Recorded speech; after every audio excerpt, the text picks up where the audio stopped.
My name's Asher Packman, and I'm the host of the Warrior Within podcast, looking at all things manhood and masculinity. And really delighted today to have with me Tyson Yunkaporta, the author of Sand Talk and many, many other things, the senior lecturer at Deakin University on Indigenous knowledge. And I've only had a little bit to do with Tyson so far, but I'm just completely blown away by this man's wisdom in the short connection that we've had. And as a group, many of you will know we're reading Sand Talk at the moment, so it's an ideal time to kind of have Tyson on the podcast and to listen to a bit more of his words. So Tyson, thank you so much for joining us today.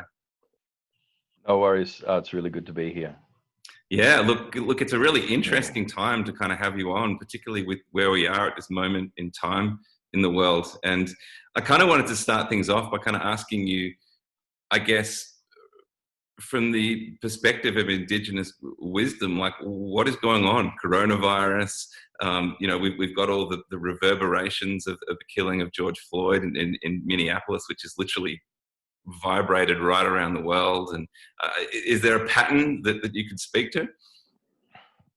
I guess a lot of it's I think it's around identity.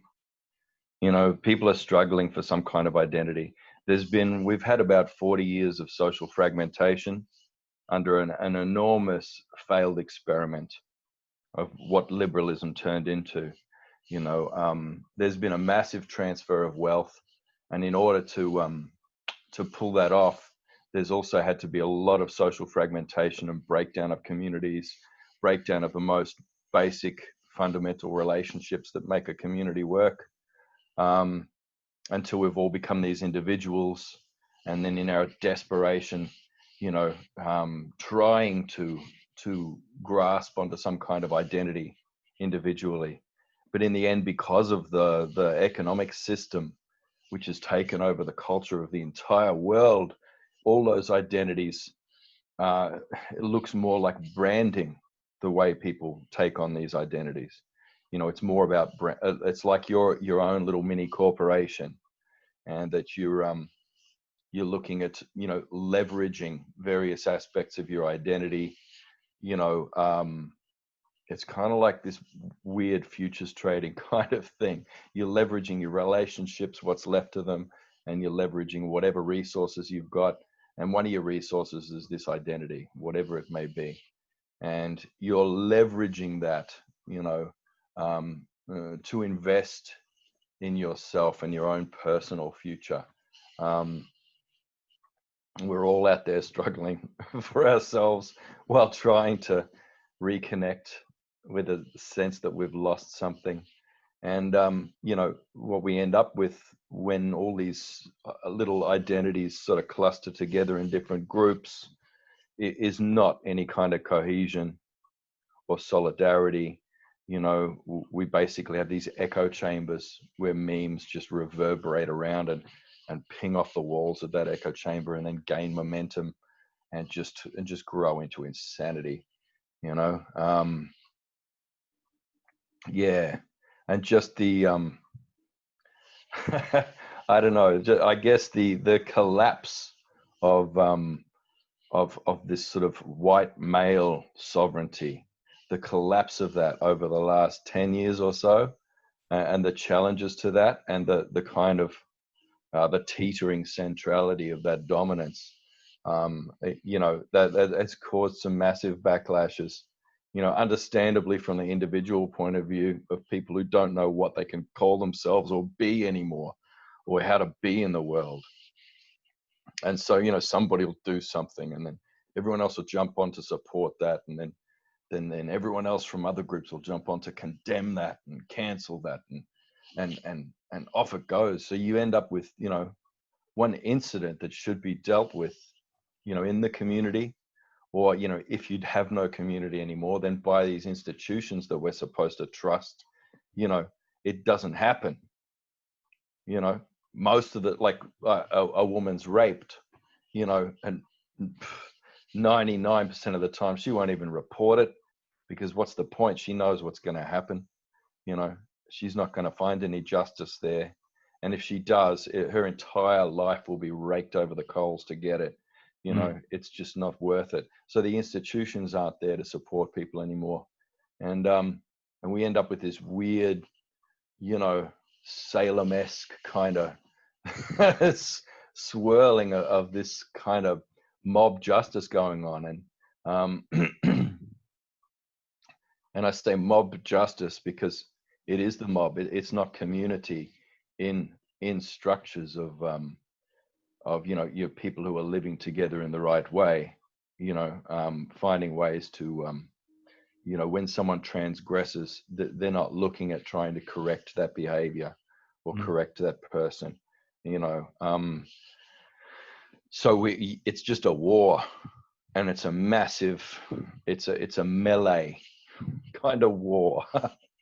So what would you say to someone who is, I guess, feeling the insecurity and the anxiousness around all this? Like, how as an individual do I navigate my way through these times? Yeah, learn a little bit about statistics first. So, you know, find out what data actually is, and, you know, ways of analyzing that data. Just 101, just the very basics. You know, I mean, unless you want to just stop, you know, making judgments and basing all your belief systems on, you know, snippets of data that you then conflate across the entire system and go, this is what we're fighting against. You know, you know, if you're looking at using data or information in any way to inform group behavior or your individual personal dogma or belief system, like, just learn the basics of data and data analysis first. You know, so this is kind of where we see, you know, the big conspiracy theories springing up from, I guess, right? Yeah. You know, so I heard there was one the other day. I listened to it, and I listened to all these, because, well, I'm interested in the logic patterns of things, because when you see that, you see where the cultural flaws are, and you can see where they're coming and how they're coming out of an economic system and how they've been designed by the powerful to make us all into these just moral idiots. You know, so I heard someone go, you know, like yes, they found a fact. It's like, yeah, okay, so Bill Gates and Fauci, you know, they were both involved in this project together like 10 years ago. Oh, what a coincidence. And I'm like, what? Hang on. How is that a coincidence? You know, they're both high level people with an interest in public health. And that's about the extent of it. So of course they're going to come into each other's sphere of influence. How is it a coincidence? So I'm like, so what's the coincidence there, bruz? The coincidence is, like, you don't like these people and they had a conversation once. There, the smoking gun. You know, it's just that idiocy of taking one snippet and conflating it right across. You know, you just try and do a YouTube search on feminism, and the first 100 things you're going to get is, like, I don't know, some poor person who they don't really know their stuff, and they end up, like, you know, yelling like silly things, like some poor woman who's, you know, she's just over it. She's yelling stupid things. She's not making any sense. And of course she gets owned by some, you know, smooth, logical, rational person. And it's, and they have like I can't remember the letters that I kept, what is SJW or something? Yeah, social justice warrior. Like, there's an abbreviation for it. And yeah. You know, SJW gets owned by you know, a proper thinking, you know, rational white male. Boom, done. You know, it's like, you know, that's one person, man. And you could probably find a million like that. It doesn't mean that it's this sort of junta that's been organized by George Soros or something, you know, because you saw an interview with him once where he said something that could be taken two ways, and it's like, it's him. He's funding, like, so but I mean, he puts money into, you know, Black Lives Matter or whatever, and it's like, this is it. It's like it's cultural Marxism, and it's a conspiracy, And it's kind of like, oh, like your analysis of that needs to be a bit deeper. You know, that whole idea of cultural Marxism, you know, like, I don't think people quite see that for what it is. So in the context of what I was talking about with this kind of this neoliberal social fragmentation, you know, if you look at it from that point of view, it's like, yes, well, has been a big wealth transfer. And, you know, it's been in the interests of the powerful to get anybody who's interested in wealth redistribution, you know, to focus more on policing aspects of everyday culture and people's language, you know, rather than going, where did that bailout money go to? That was trillions. Where did it go? Oh, you're like, for corporate retreats and bonuses and holidays for the people who smashed the system. Oh, and to pay for their lawyers so none of them have to go to jail. You know, and to like refloat their crappy companies so that they can do it all over again. Oh, we're going to bundle together toxic bloody rent, you know, futures now. So we're going to bundle that together, and we're going to, you know, reinflate the whole thing and bring it down and suck another trillion out and then get bailed out again. And it's like, oh, Jesus, really? You know, and that's where people need to be looking, not like, we need to be looking up, not sideways, and policing each other's behavior. Yeah, no, I think that's I definitely resonate with all that. And I guess, so it begins with this idea of critical thinking. And it's interesting in the sense that, you know, we're talking about these conspiracy theories, but what they come from is just, I guess, a human's kind of, we're just pattern recognition machines, you know?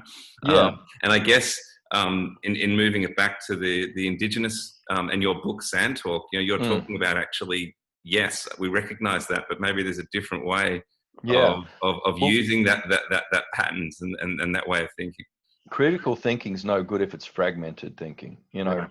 You know, critical thinking without systems thinking is stupid. Like, it's just, it's pointless.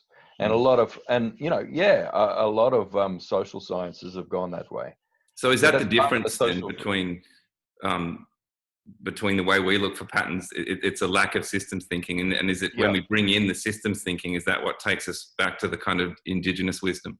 Yeah, exactly. And it's about that individual versus communal way of thinking. You know, if you're not seeking truth in the aggregate by listening to as many stories as you can, diverse stories, you know, within your social group, and make sure there's so many different points of view there. If you're not looking for truth in the aggregate there, and then looking for the pattern in all those points of view, you know, with a real systemic kind of lens on things. If you're not looking for patterns like that, you shouldn't be looking at all, because all you're going to end up with is confirmation bias. And that's where people should be. If they're doing data analysis, they should probably at least read the first chapter of a data analysis textbook for first year bloody idiots or whatever. At least read the first chapter, because you're, oh my God. Like, you know, the bell curve, this one here. Yep. It's like, check that out, because everything in this system is on a bell curve. And what basic statistical, I mean, a basic statistical thing is that, you know, the tail ends of that distribution, they're interesting, but you can't make any predictions or scalable ideas from the tails of that distribution. You know, you need to look at the aggregate thing here. And I think that's where it aligns with indigenous ways of doing things, you know, organization, governance, prediction, you know, sustainability practices, all those sorts of things. As you look at the aggregate in the middle, that's where you're going to find the patterns. And you have to include the tails in there because they're important, but do not just focus on one of those tails, you know. No, I think that's really important. There's a dude who's written a book now, and he was a principal, you know, in the United States in a very low socioeconomic background school that was failing, you know. And so he came in, he was a white male principal in a school that was like all African Americans, and all of the staff was female African American teachers, you know, and all the students were or African American students with a majority of female students. And he did a really good job, and he turned the school around, and he empowered everybody, and he distributed his authority across the entire system, so that everybody had agency and lots of leadership that was, hierarchically did everything right. And the school rose, and it was doing really well. And he ended up, the school board sacked him purely because he was a white male and he wasn't representative of the community, um, that's on one tail of that distribution. Where someone like that would be disadvantaged by it, that kind of thing. He's then conflated that right across and written an entire book about, he switched. He used to be on the left side of politics. Now he's on the extreme right, and railing against minorities or not against minorities, but against any sort of critical thinking coming out of minority groups, or identity politics and political correctness. And he's getting a lot of readership and a lot of bitter people who, have either been affected like that, or know someone who has, or is afraid that that's going to happen to them. And it's not helping, Okay, that's terrible what happened to him, but that's not the thing. I've got plenty more to talk on that kind of well, it's not especially with men's issues. A lot of men's rights groups have just exponentially multiplied at the moment, and I think it's a real concern. The ideological focus of a lot of these things. Yeah, I think it's an important point to touch on, Tyson, because a lot of men that I guess come into our group, oftentimes they're very aggrieved by maybe a court process around a divorce, or and now they feel that they've been hard done by with access to children, and it could very well be true in their particular case, but maybe again we need to look at the middle of that bell curve, perhaps. I think on the tail of the distribution, you get some guys who get really smashed, and I think even let's say the majority of cases, will lean towards the mother, with child custody and things like that, and making sure that mother's got enough resources, because she's had to be out of the workforce, etc., to raise those kids, making sure she's got enough resources to be able to, get through the next couple of decades of her life. Let's say it is skewed towards that. So isn't that good? Do you have a daughter? Would you be interested in her being protected by a system that's actually doing that? Which in many cases it's not. So, I mean, you and I were talking before about you asking where I live, and I'm like, well, I'm 3,000 miles away from home, and I'm 3,000 miles away from home because my woman, has a child with a former partner, and they have 50-50 custody, and so we have to be, for the next at least 5 years, we have to be near wherever he wants to be. We have to follow him wherever he chooses to live. We have to live there. So right now I'm living in Melbourne, and I haven't seen my family in about a year and a half. It's hard, including my children from a previous marriage, who are grown now, and I have 2 new babies now. One's 1-year-old, one's 3-year-old. And it's the center of your existence, as a man. And I guess if you want to get back to talking about the book, we could, it's called Sand Talk. And I guess we could try and, I don't know if you want to screen, no, this is a podcast.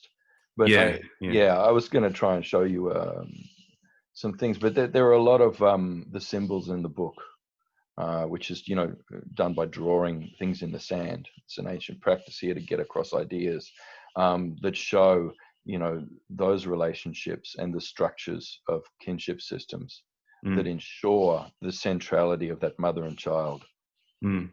So there's one symbol, it's called, archaeologists, paleontologists, they call it, scientists all that around the world, that they call it the circumpunct.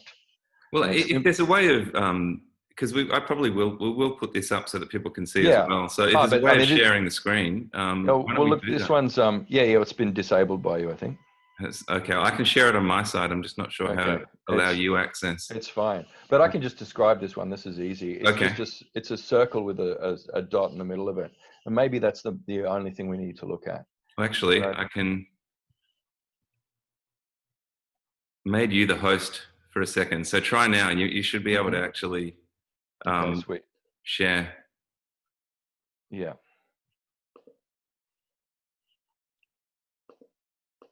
Great. So there you can see a few of those. But basically, and I guess this isn't going to be a visible thing for everybody. Some people will just be listening to it. So I'll just describe this one. It's important. It's just a circle with a spot in the middle of it. And it's all around the world. Because in the end, you know, this idea of indigenousness, it's something that we all have. It's something we're all born with. And I believe quite strongly that we all share a common cultural origin. We all share a common origin as human beings. And so that's why you find this same symbol all around the world. And, you know, the people who sort of dig these things up, etc., you know, all your archaeologists, they're sort of baffled by what it could mean. But, you know, there are a lot of living cultures who still carry the meaning of this. And ours is one of them here. So we know what that means. And it's quite simply, it's the center of any sustainable society. It's the central relationship that all other relationships come into and out of and feed into and serve. You know, your society has to serve this. And that symbol simply means mother and child. And mother and child is the center of our being, of our ways of being. It's, if you're a human being, that's what you do. Yeah, so I can just show you that's enough to see or to hear described, because that's everything. And that's, you want to know what your role as a man is and what your identity is that you came out of that. You were the dot in the center of the circle, and you will return to that and come through there again. It's in your interest to ensure that that remains the center of things and is the most important, most cherished, most supported thing. And that's the center of indigenous cultures, and it's been the center of all human cultures for 99.999% of all of our shared history. There is this recent blip of a handful of idiots who've, you know, they've fractured our identities, our cultures, our lands, our ways of being, our everything. They've fractured our families. They've rebuilt them to suit their image of things, to suit their control of massive populations. You know, it's a handful of people that have done it. It's, you know, it's just like an aristocracy, you know, and it's not how we're supposed to be. And they kind of, as men, we're the half of the population that is given, you know, rewards for keeping that system in place. So a lot of people, from their point of view, would call that the patriarchy. But really, patriarchy is just is one small mechanism. It's one mechanism that's highly damaging for both men and women and children. It's just one mechanism that supports a larger sort of global structure, and it basically divides us against, you know, this most important relationship that we have, which is our relationship as men with our women, you know, with our partners, but also with our grandmothers, you know, our nieces, our daughters, our sisters, our cousins, you know, our aunties, our mothers. And in our way, you have more than one mother in Aboriginal culture, and I think in most human cultures, you know, before the family unit got shrunk down to, you know, this kind of Roman / Viking model of a small family unit with a pater familias, you know, a male head of the family that has power of life and death over everybody in the household. You know, That's a wrong model, but that's what we were lured with. It's like, you support our big power structure, and we'll allow you to have a miniature version of that in your life where you can exert power and influence over others, Mm. you know. And it's bent what we are as men into something else. You know, we've always been very dynamic, mobile, you know, creatures. So my woman and I, from our first week together, you know, we spent that week around a fire, and we looked at our behaviors there and just went, this was the model for our life together.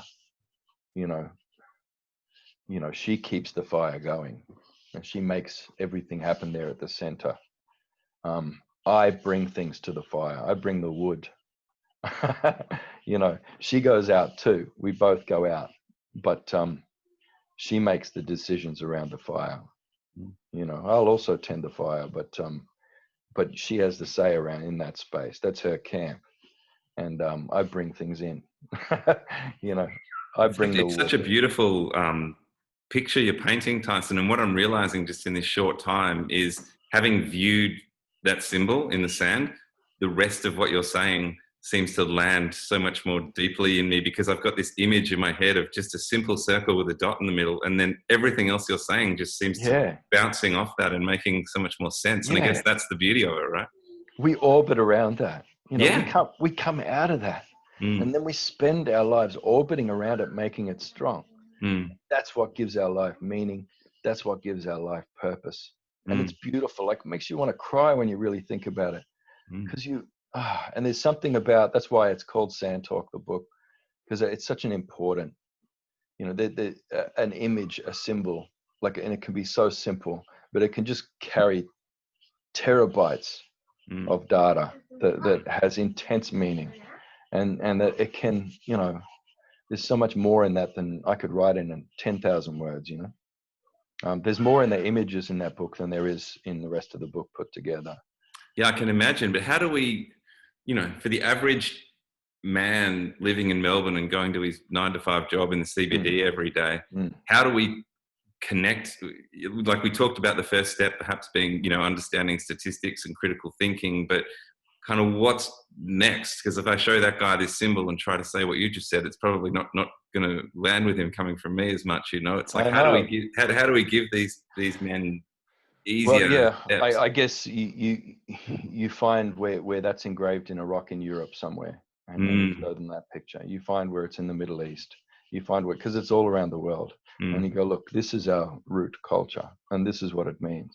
mm, This is what we, as males, as a species, you know, we have a certain role in this custodial species mm, that we have, and it's a strong role, and it's not what you think, you know. Um, you know, we're here, you know, like, primarily to support women, and we have and in that kind of free ranging thing that we have, and the gifts and the powers that we've been given to fulfill that role, you know, there's such joy and agency and power just in that, you know, but also in living under the checks and balances that stop us from being able to use that power to exert our dominance and will over others, you know. And so that's another thing, like, you know, traditionally in human cultures, particularly indigenous cultures, your female in-laws have a lot of power over you, and they prevent you from being able to dominate your wife,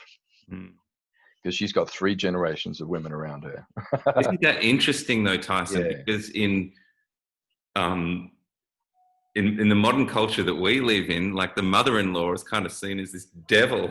yeah, It's like she's the this, that, and yeah, the other. Insert yeah. expletive, and somebody to be avoided at all costs rather than listened to. Well, I think it's a good, you know, the disrespect part aside, Mm, it is I think that's an instinctive model, and it's actually very close, because we have an avoidance relationship. We're not allowed to speak to our mother-in-laws right.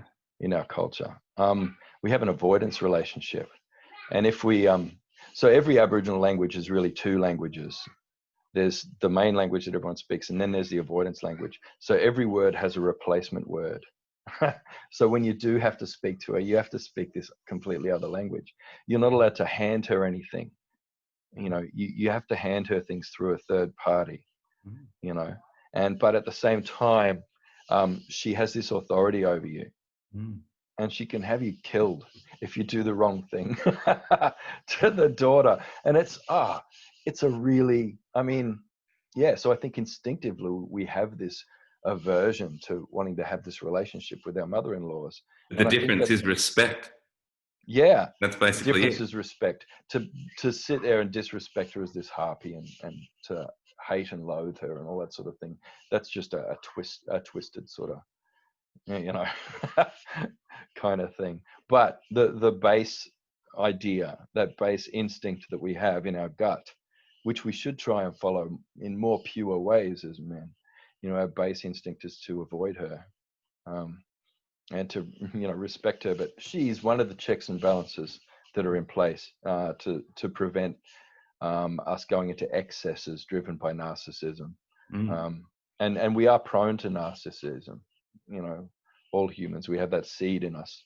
And your society and the culture around you is supposed to be structured in a way, it's supposed to be structured by laws in your small community that basically constrain your narcissism. Yeah, would you define narcissism in that way for a man as just an overabundance of masculine energy?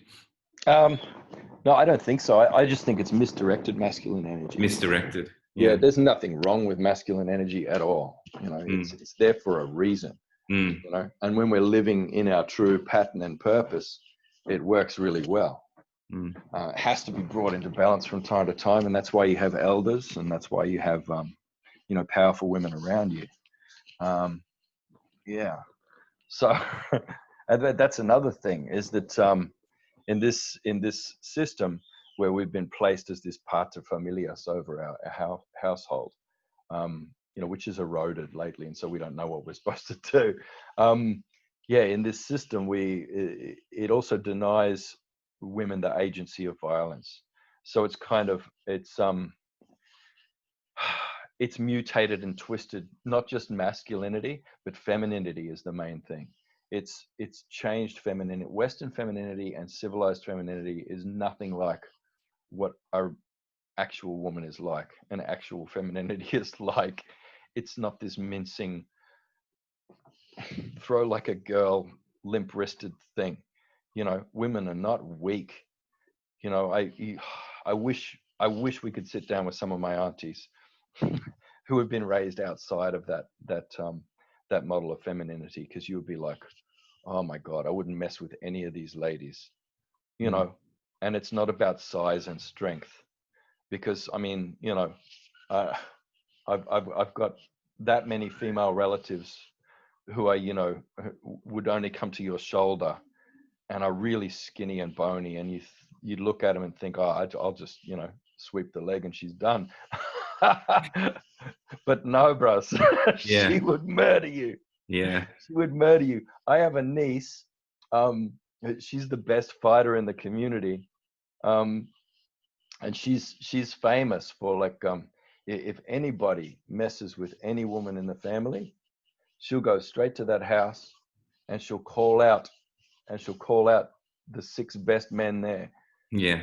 She'll want the 6 best fighters. I want your relatives. I want your family. I want the biggest, strongest men you've got. Bring them out. And she, one by one, beats the shit out of every single one of them, drops them in the street. And they're trying, you know, because they don't have this kind of chivalry thing of, you know, we respect women, you know, and we respect the agency of violence they bring. So there's not this kind of, oh, you know, no, you never rough a woman up or kind of anything like that. That doesn't mean, you know, domestic violence, you flog them up and dominate them. But, you know, if a woman is going to fight you, you show her the respect. Show her the respect of, you know, of at least giving it a shot. And these guys will do their best shot, and she will slaughter them all, one after another. 6 big men, twice her size, and she'll drop them straight in the dirt. Yeah. And Yeah. you know, there's an agency there that women have, and have always had. And when you look at that, and you look at everything else, all of our stories, our old stories, where you see, you know, women are, you know, the funniest stories is, like, you know, is these older women who, like, really like younger men, and they're kind of like, yeah, no, I'm sick of this husband now. I'm going to get another one. You know, I'm going to have, I think I want that one there. You know, come here. You're my husband now. You're gone. You know, there's a kind of agency, and you see that there's this choice going on. I mean, anthropologists tend to focus on the idea of old men marrying younger women, you know, in our culture, but they tend to ignore that the other way is there too. Right. And the idea is that a young person, you know, with their first marriage, that they should be being guided by somebody with experience. You don't want to be with another young person to try and figure out how to navigate those intense relationships. You know, you want some older person who's not going to be bothering you too much, because and then added to their that, Tyson, libido's gone down. and then these two young people bring a child into the world, you know. Yeah, and then they tear each other apart, they tear the Yeah. child apart, and then the kid grows up and the cycle goes on. It's like, no, your first relationship, you know, and it sounds like pedophilia, you know, in this framing, you know, this civilized framing. And I kind of feel nervous talking about it, but you know, your first partner should be someone who's older, male or female, you know, and that's the way it's always been. That also limits some population growth, you know, because there's not a lot of children coming from those unions. So you have a sustainable population growth as well coming out of that. Yeah. So Tyson, let me can I take you back a little, because one thing that I'm really interested in is when you talk about these kind of 5, I guess, layers of Indigenous wisdom. I guess 5 kind of mind states in a way. I'd love, just for the benefit of those listening, to kind of dig into that a little bit, because I found it personally fascinating. Yeah. Well, yeah, well, I like to map that on your hand, you know. Oh yeah. So if you, I don't know. So if you, I don't know, do that, you know, that Star Trek thing. Yeah. Yeah. Live long and prosper. Do that one. Yeah. I don't know. I don't even know if I can do that, bro. But I feel you. Yeah. So split those 4 fingers in the middle there. And I guess your first 2, the pinky and the other one. Yeah. You know, if you just press that into your thigh or onto the desk in front of you or whatever surface you've got. Yep. You're like, all right, well, let's say let's call that an emu footprint. Okay. Yeah. And then take the other 2 fingers, you know, your index and middle finger, press that down. Yeah. Go, all right, that's a kangaroo footprint. Mm-hmm. And then so you look at that and you go, okay, emu and kangaroo, you know, let's look at that as that's a division, you know, in a society of 2 different groups. Because in our way, you're not allowed to marry anyone from your own side. Okay. Of the tribe, or, you know, of that, what they call them, moieties, I think anthropologists call them. You've got to marry someone across from the other side. So, you know, this simple model, you might say, like, so kangaroo people have to marry emu people. So you go across like that. So I guess those 2 fingers in the middle, you know, the ring finger and the middle finger. So you might look at that as a man and woman. So that kangaroo man is marrying across to that emu woman there. And so each of them there has a child that they're responsible for. So you know how I said before, you have more than one mum. So like your mother's sisters are also your mothers. Mm-hmm. You know? But her brothers aren't your father. They're just an uncle. But your father's brothers are also your fathers. Mm-hmm. You know, so you got this, if the middle finger here is, you know, the father in this situation, you know, that child there beside him on the index finger, you know, that's his, I guess, nephew in the Western way of looking at something, but he's calling him son because that's his brother's son, you know. And so anyway, let's start over on the other side with the mother and child, because that's the center of things, of course. So that little finger and then that next one.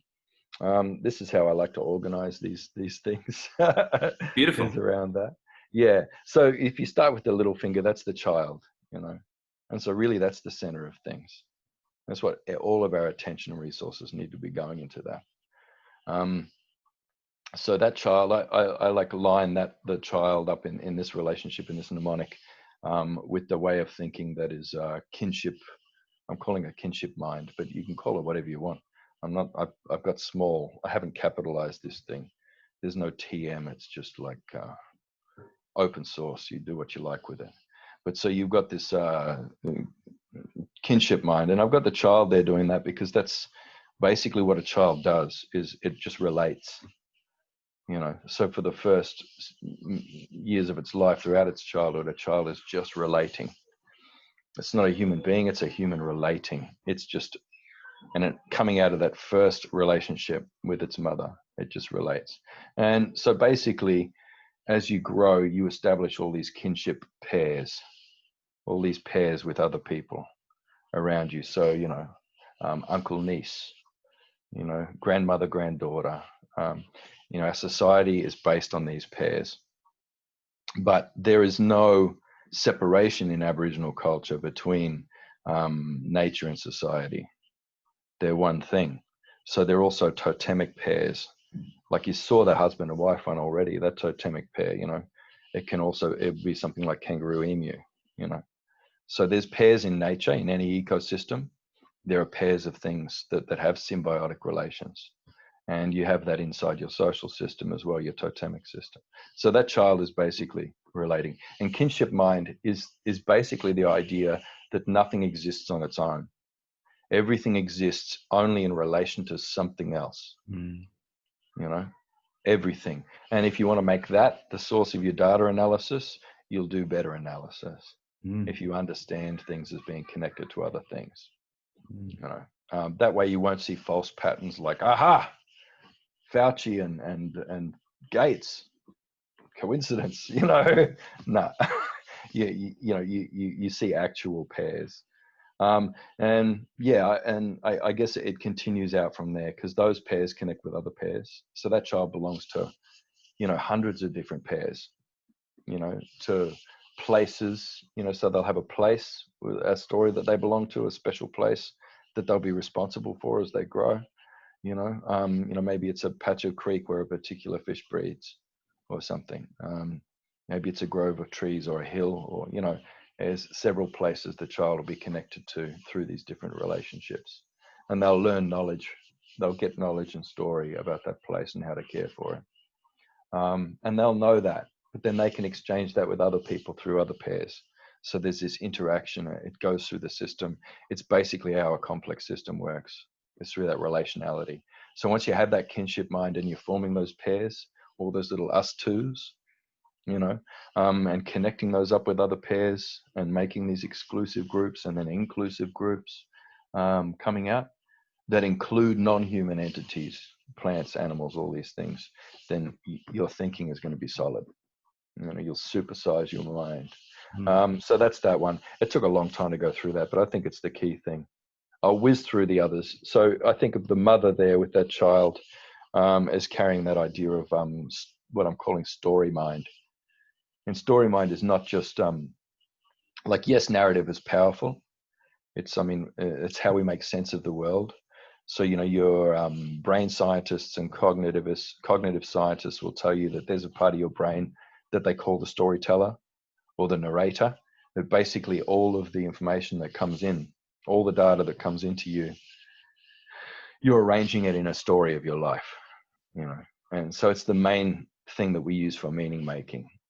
So therefore, anything that you want to memorize, if you make up a story about it, it'll go straight to long-term memory instead of having to go through, short-term, mid-term memory through repetition. If you're studying for exam, for example. But a story is just a story on its own. But it's that thing that I was talking about before, the aggregate. You need to sit down with people, around the fire. Like you need to share stories. Stories coming alongside each other is very powerful. And those stories could contradict each other, but in our culture actually sit very comfortably together because they're both valid points of view. And they could be completely the opposite meaning, but they'll both be truth at the same time. And we're very comfortable with that, of having lots of different stories together all at once, because the truth is never in one story. It's always in the aggregate.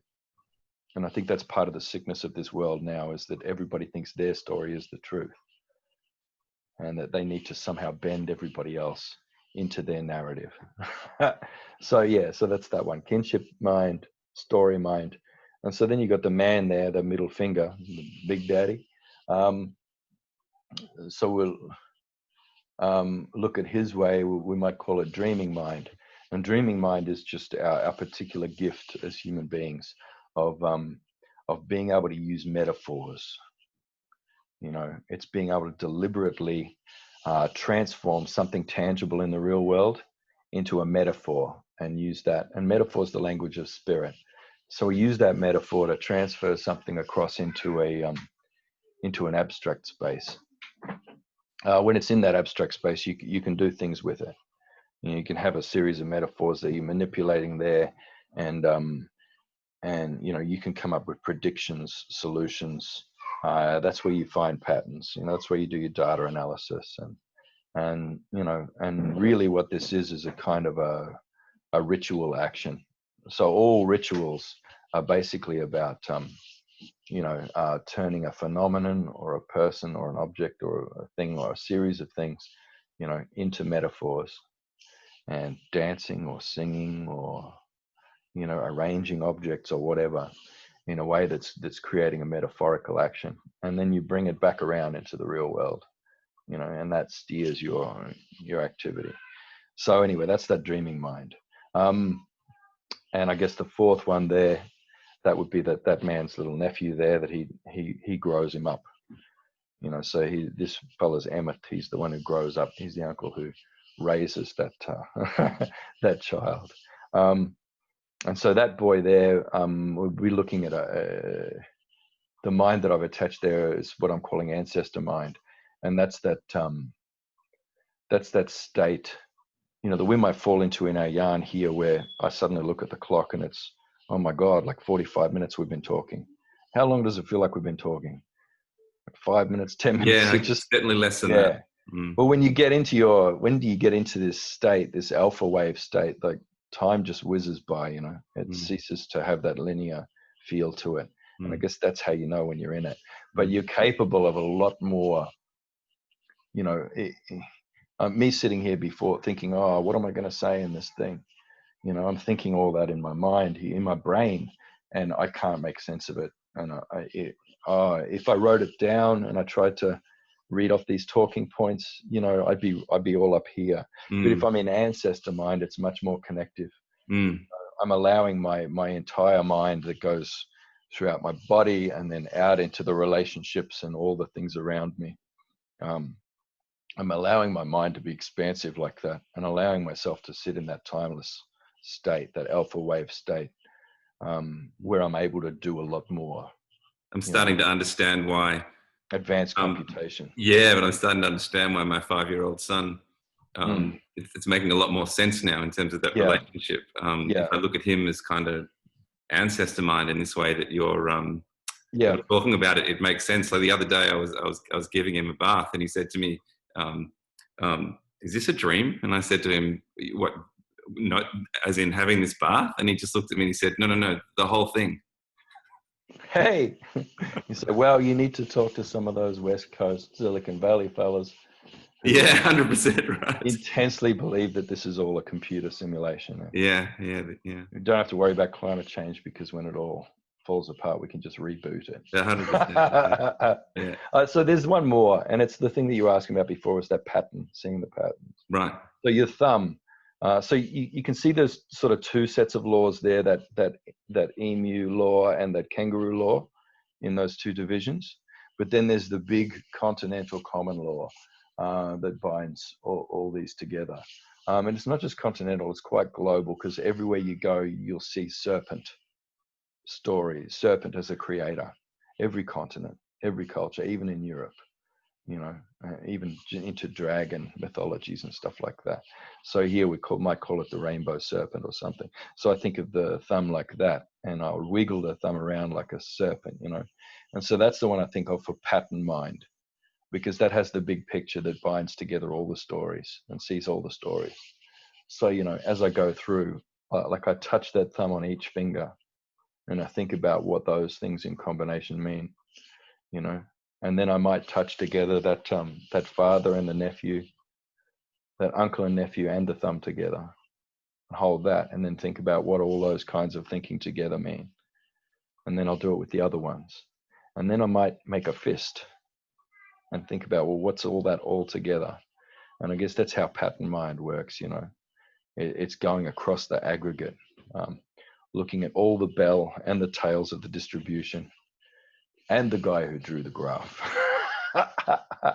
That's a stunning collected, yeah, that's a stunning depiction, Tyson, of the way it all comes together. It's just beautiful. My mind is just bouncing and into all the things that I've kind of pieced together in terms of the journey that I've been on, and that is such a beautiful summation. It's like I always talk about kind of following the threads of truth, and that just feels like a thread of truth to me, which is really interesting because obviously you talk a lot about yarning in your book, and to me, almost immediately I was taken to this idea of threads that we follow and things like that. It just seems so beautiful. I'm wondering, for those out there that sort of haven't read the book, just a very quick kind of summation of the whole sort of yarning theory. Yeah, well, it's the thing that facilitates that story business of an aggregate of stories. Most of yarning is listening, is deep listening, of being able to, share your story in a way that's not going on too long, and it doesn't have to be all in one go. You can do it in fragments, and those fragments don't have to be in order. It's a beautiful, big kind of jumbled mix of story where everybody's sharing. And there's not this talking stick thing. That's something that was bloody co-opted from Native American culture and sanitized and misused by the West. It's not like one person speaks at a time. You'll have overlapping conversations going on. It'll be a vibrant sort of thing. People will be using visual cues, non-verbals, acting things out, maybe drawing things in the air or on the ground. And it's not like this, people go, oh, it's a circle and everyone has to sit in this perfect circle. You see a lot of that going on, but it's not necessarily like that. Often it's, sort of a scattered group of people. Some people might have their backs turned at different times, It's just kind of this mix that goes on, and people are coming in and coming out, and there's this big sort of sharing of stories. And in the end, there's this kind of loose consensus about what the reality is and what the truth is that honors everybody's story as a foundation, and for a big theory or a big model of being that people are coming up with in that yarn. So and then that model's applied then to make predictions, to make decisions, to find solutions, etc. And it's funny, like you have a good laugh as well, and you share food, and you do activities together, and some people might be weaving, some people might be painting, etc. Some people so there can be multiple stories, Tyson, sort of happening at once in these things, as opposed to kind of very when we sit in our men's circles again, with the talking stick, co-opted or not, but there's this kind of idea that there needs to be one conversation happening at once. And what I'm hearing from you is perhaps that's not necessary. And look, we go around the circle and everyone introduces themselves, and it's in order, so it's like starting at a random point, and then each person introduces themselves and tells their crappy story and all that sort of thing. It feels unsatisfying. I don't know, there's something there's a kind of a sense that you're breaking down a hierarchy, and that's satisfying because you're in a circle. But then at the same time, why not start with your older men?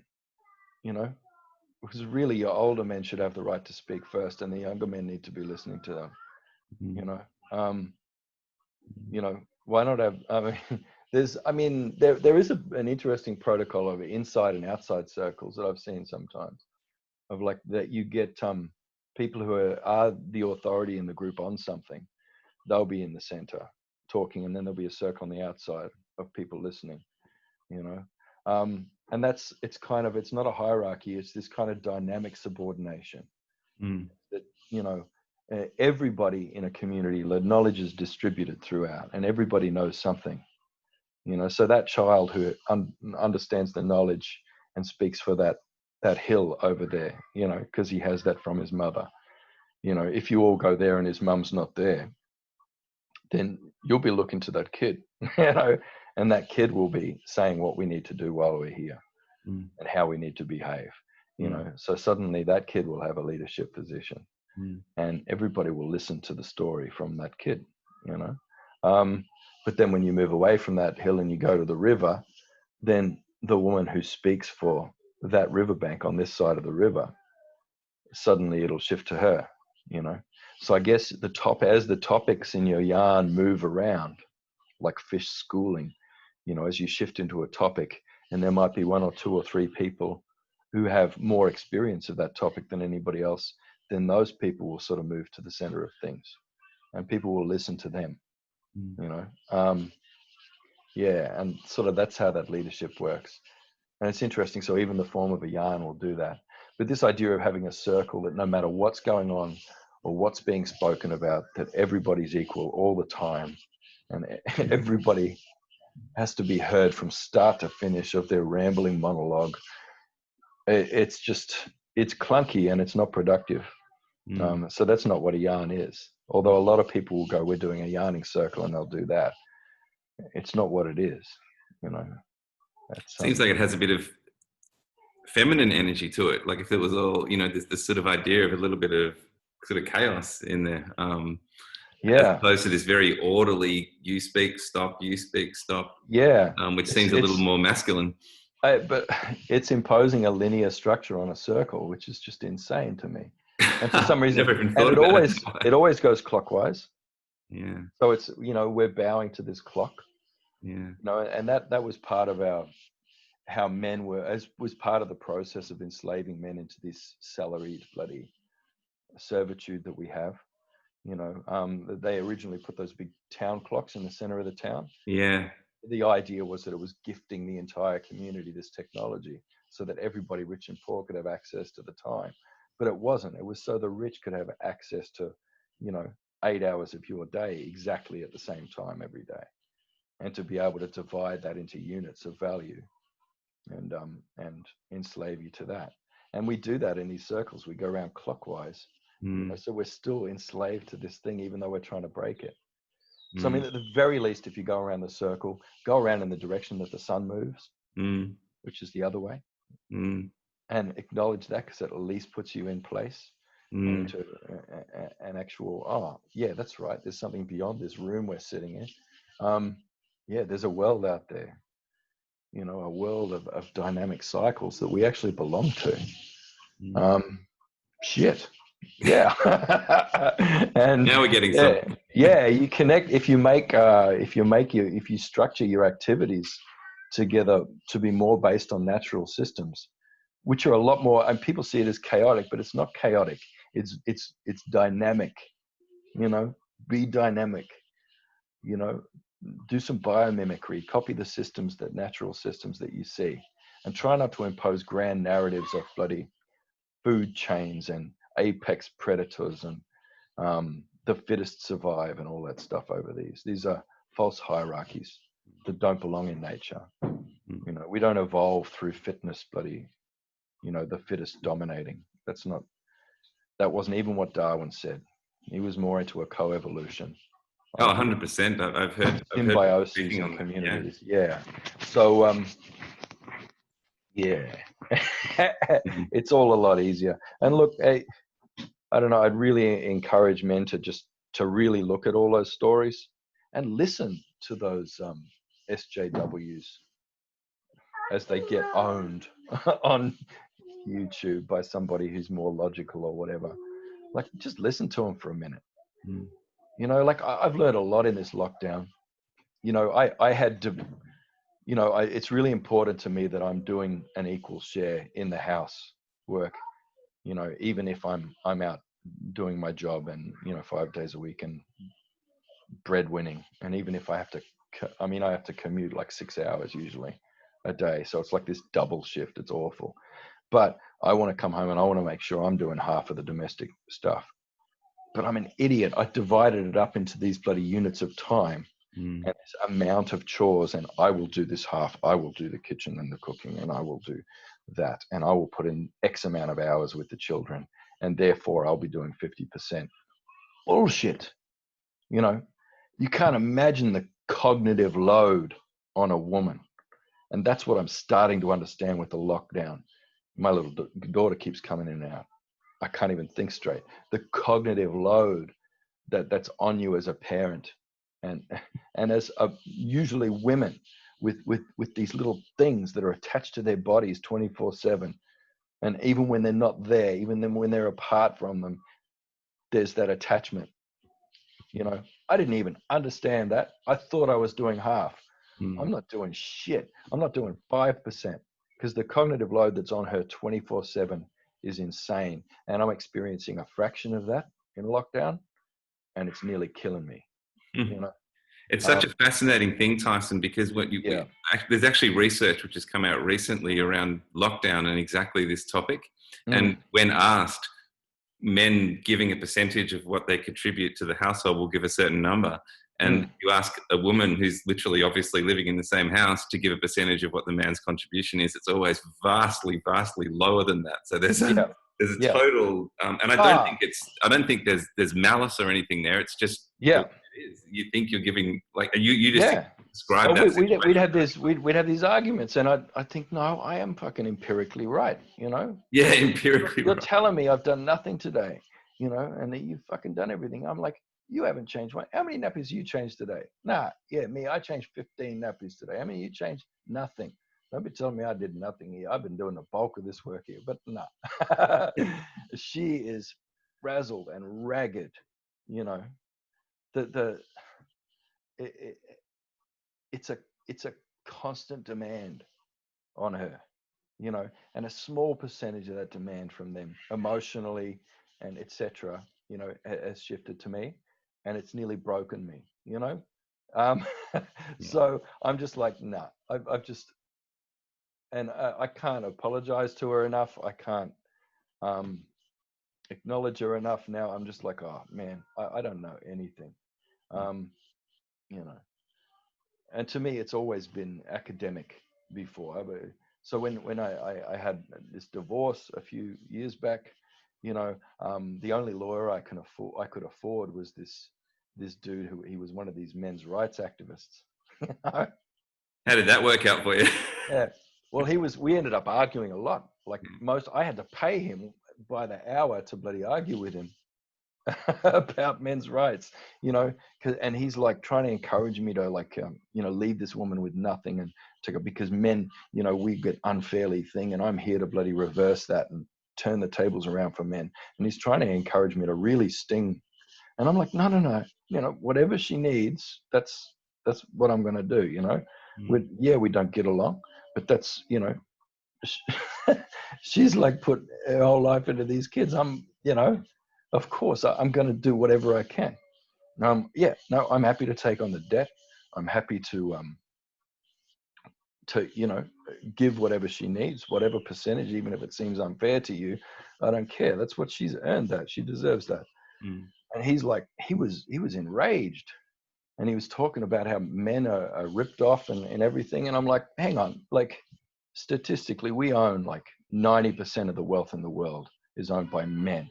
Women do 2/3 of the work, and they get like something like a quarter of the total salaries paid, goes to women, but they do 2/3 of the work on the planet. So, don't be giving me that, son. And that was my lawyer. Anyway, eventually he did what he was supposed to do and just drew up the goddamn documents and got it done. But so to me, like, I don't know, that was a long way around of saying, to me, it's always been academic around that. But until the lockdown, and in the lockdown, I think I've understood more about what it is that women have to do. And it's not about the amount that they have to do, even though they do so much more than I'd even imagined. It's like I said, it's that cognitive load. It's that baby brain that's like enforced on them. That, even when they're away from the kids are taking up 80% of their mental space. Wow, man. It's like, how are you going to support someone like that in an economy where they're expected, it's equality, so they have to pull their own weight. It's, any woman has the opportunity to do as well as any man. Bullshit. They're just laboring under so much more. So I'm not interested in equality. I'm interested in liberation, for men and women from this insanely skewed system. you know, that needs to be sorted out. We need to be able to find out who we are as men and return to some kind of workable masculinity, you know, that's not based on serving the interests of some fucking overlord sitting in a castle somewhere, you know, and like, you know, policing half the population for him, and then policing each other by calling each other faggots down the pub if we, you know, not doing the masculine thing, or we're not doing, you need to control your woman, mate, you know, all of that stuff.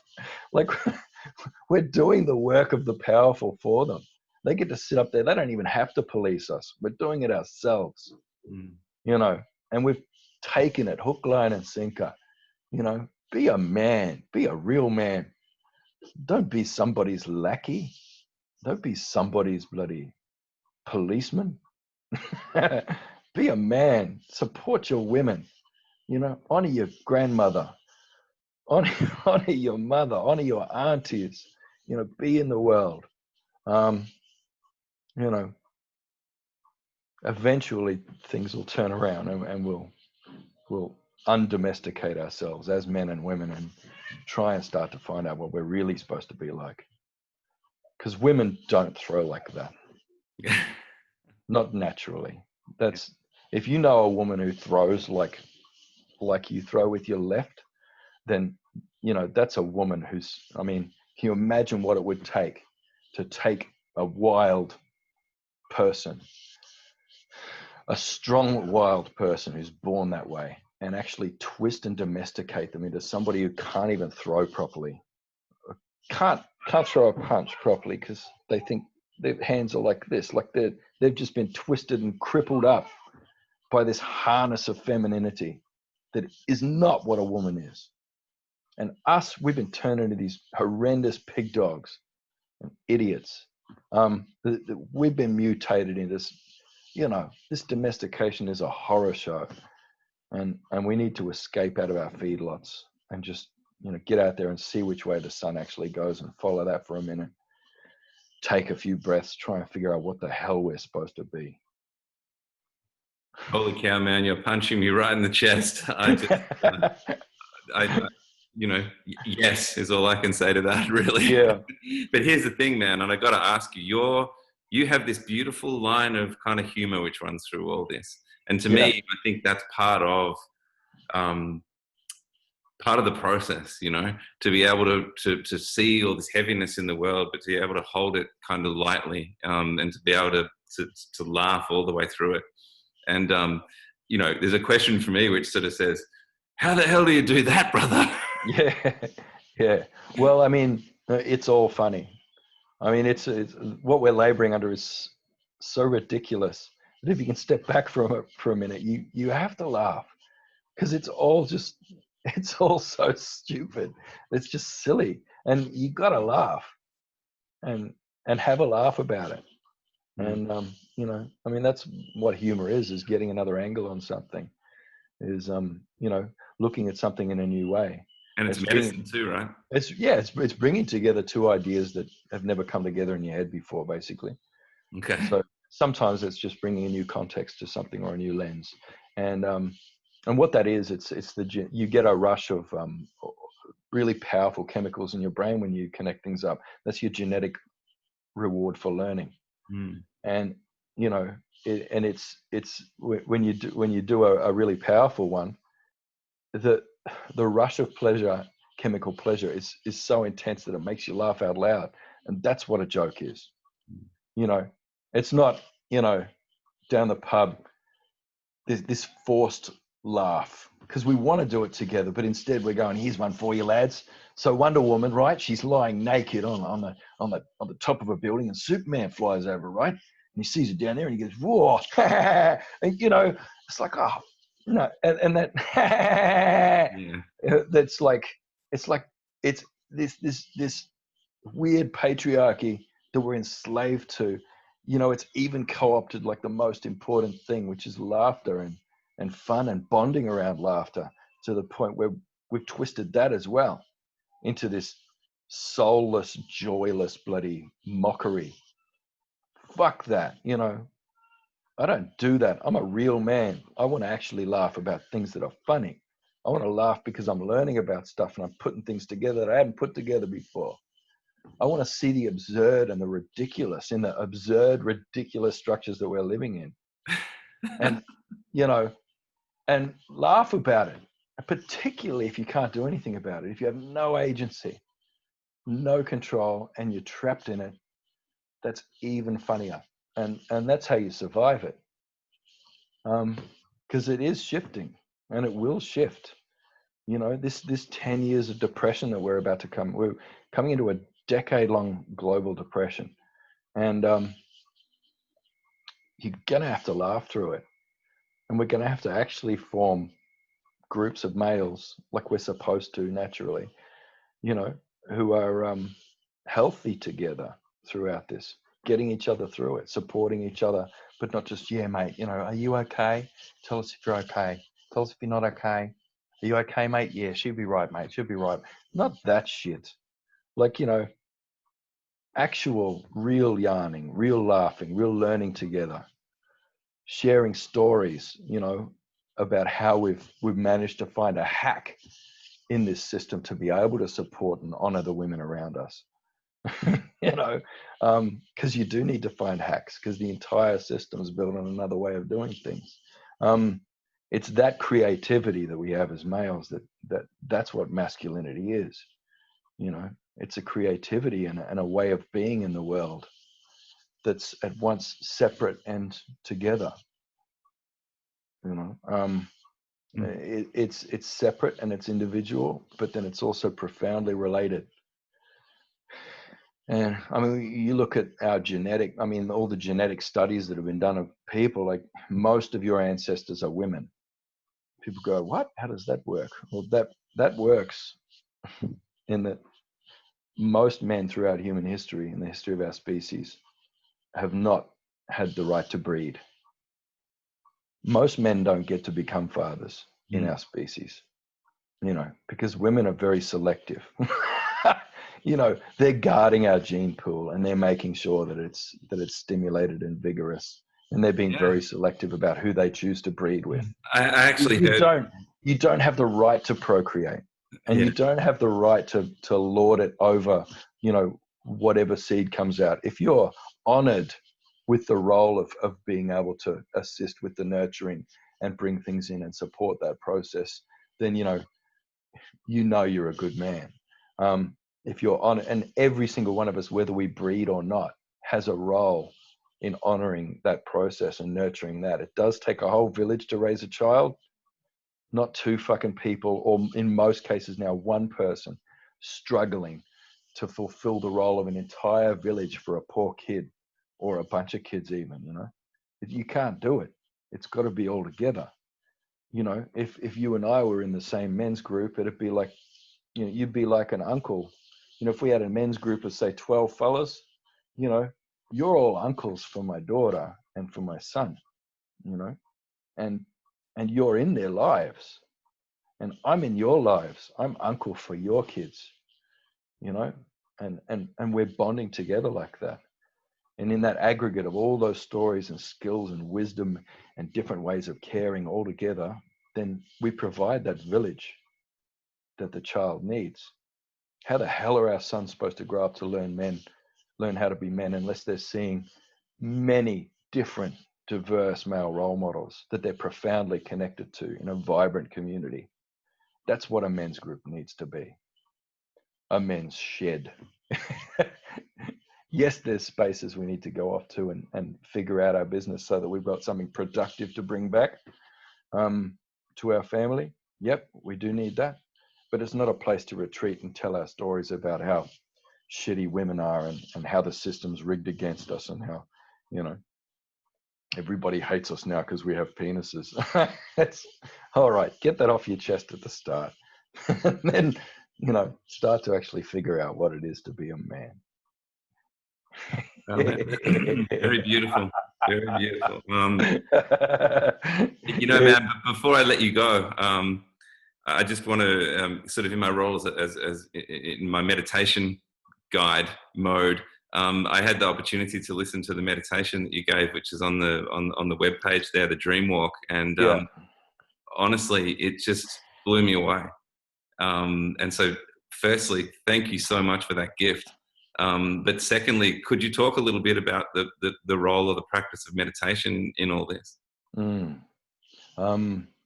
Yeah, or just so mindfulness, all that mindfulness stuff that's going on, it's always this sort of sanitized, like the civilization we live in likes to take things from places, but to take it away from its context and strip it of all of its spiritual significance and the energetics and the knowledge and the place and everything else, and make it this.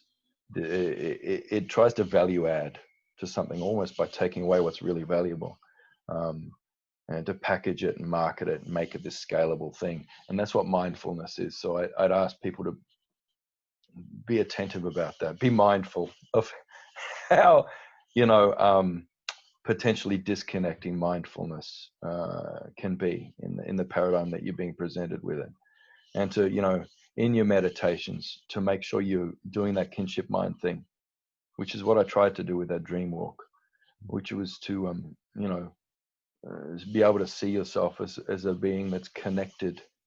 It's not all about you. It's about getting out of yourself, taking your eye off yourself, and more connecting into the relationships around you and seeing how far they go. And they are limitless, your relations, and they go out to non-human entities that are also sentient and worthy of your respect. So it's being able to be connected to and accountable to all of your relations. Connection and accountability. That's what masculinity really is about. So that dream walk was really, I think, about trying to infiltrate that idea of mindfulness, with some more place-based and relational kind of ways of being. I think that's why it has a profound effect on you. Yeah. It's something that I'm going to return to often. That one, it really struck a chord. It sat with me. Even the next morning, I was still kind of there. Yeah. Well. Hopefully, it's got those little viral germs and ideas in it that'll extend out into your other practice anyway. And you'll do your thing in your way with your story. But you won't be constrained by previous limits that you had on your story. You'll be able to expand it out, hopefully, and build things that are so much bigger and greater than that initial little dream walk, because there's no limit to it. No, thank you. Just before we close off, man, I'm going to a couple of the guys sent me in some questions to ask you, so I'm just going to make sure we've probably covered some of them off anyway, but I just want to make sure I give them an opportunity to get out if they are different. There's one here about, he says for men, which is most of us who are ignorant about, indigenous cultures, how do we even start addressing this? Like, what's step one? I kind of feel like we've covered it. Yeah. Okay. Yeah, me too. Yeah. Just in that,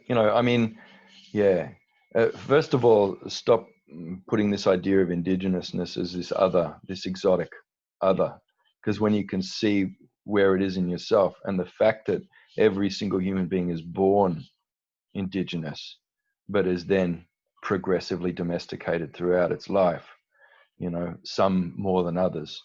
It's something that we struggle with too, it's why we have such trouble surviving in this system, because we're still resisting it. We're still trying to retain something human about ourselves, and that is something that this language and this system calls indigenous. I think it's about trying to recover what there is about you that is still human, and to build on the foundations of that.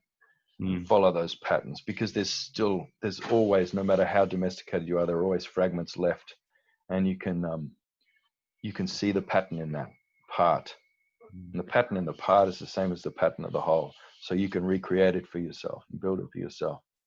So what I'm hearing, at the same time, you still have to recognize, though, that you're living in a system that's hostile to that. So you still have to be of the system while you're trying to retain as much as you can of yourself that's human, and to build that into your relationships around you. That's an Indigenous way of being, and you don't have to call it that, and you don't have to go, oh yeah, I'm using Indigenous wisdom in my life. Just be human.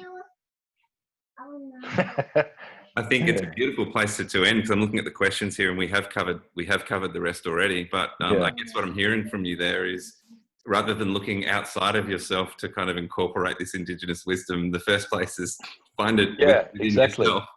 Yeah, stop mining the margins for truth and exotic wisdom. It's like, most of it's there anyway. Yeah.